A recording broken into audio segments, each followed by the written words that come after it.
Good morning, everybody. This is my real estate chronicles, real estate report for the end of March. The rates, unfortunately, have not been looking good. The market is sluggish, to say the least.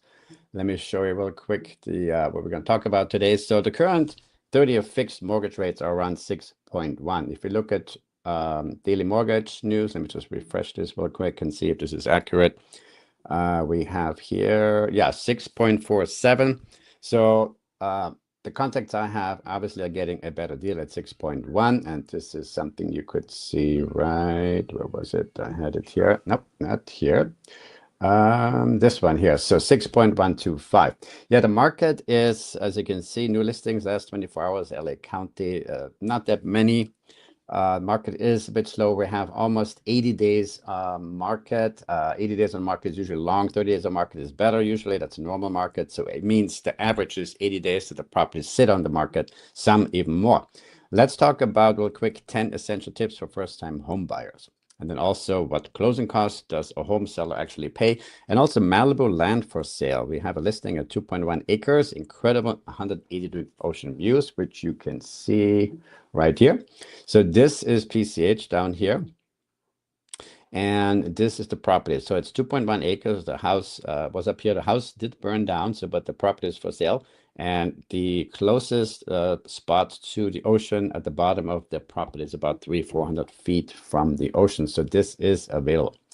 Really quickly, 10 essential tips for first-time home buyers, right? So what's important? Obviously, saving for a down payment and closing costs is very important. Determining your affordability is huge. You don't want to overextend yourself because you want to have a little bit extra savings, every month to just save up for emergencies. Improving your credit score, that's pretty obvious. 740 and above should be a good score, and you would get better rates. Anything below that, you're probably having more expensive rates, higher rates. Getting pre-approved for mortgage, obviously that's no brainer. So that should be done, can be done at any time. But really, if you're thinking about buying, you should do this fairly soon. And on my website here, shadlerrealtor.com, you just go to pre-qualify here, and you see the lenders that I'm working with. Whitman is one of them, and then also Mag Mortgage. So that's something you can go through. But getting approved for mortgage is obviously very important. Choosing a real estate agent right over here. Here you have one already. You don't have to look any further. I'll represent you and look out for your best interest. Finding the right home and neighborhood. I would set up a search for you, and we would talk about different situations depending on your needs and criteria. And then making an offer, obviously, and having the home inspected, very important. Very rarely a buyer, for whatever reason, cash buyer, if they want to do a complete remodel, may skip a home inspection. I usually would always recommend it, no matter what. Having a plan for the appraisal. So that's another issue. Let's say you buy a $1 million home, and let's say the bank says, well, we only think the home is worth $950,000. You will have to what's called a gap. You would have to pay the gap with cash. The lender will not give you that money. So not so much happening in this market right now because prices are not soaring high. I mean, they're high, but they're not, they've come down a little bit. So I would say the appraisals are pretty fair market. Setting aside money for hidden costs, I mentioned that earlier. Just put $200-300 aside, and it accumulates like a reserve account. What they do for HOAs, for example, is a good idea, because you will have something come up sooner or later. Let's see, we discussed the rates. What cost does a seller actually pay? I get this question sometimes. So when a seller gets a net sheet is a preparation of estimated costs, that the seller would face when they sell the property. Transfer taxes is one of them. Title insurance is another one. I mean, title insurance is important. You want to have a, chain of title. You want to know what's going on. If there's no cloud on the title, if there's no liens on the title, on the property. So that's important. Closing agent, this is in different states. They handle it differently. This will be the escrow company here. Mortgage and property taxes, obviously the seller pays commission.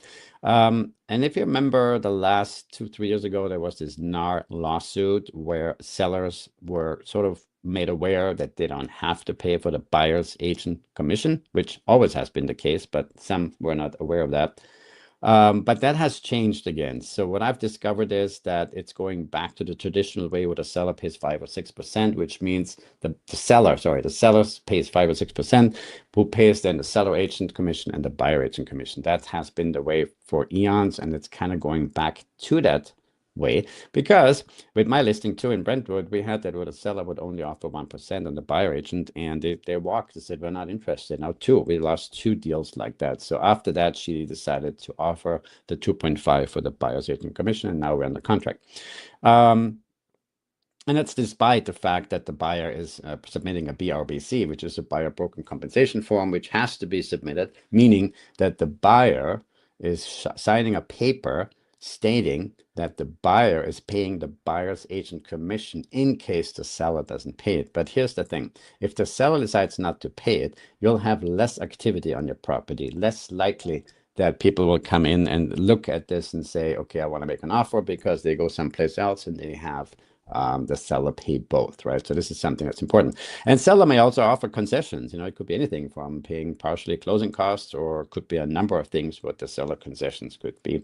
Anyway, this is just a quick run through. We have, I think I told you, we have this property here, which is, I showed you that, yep.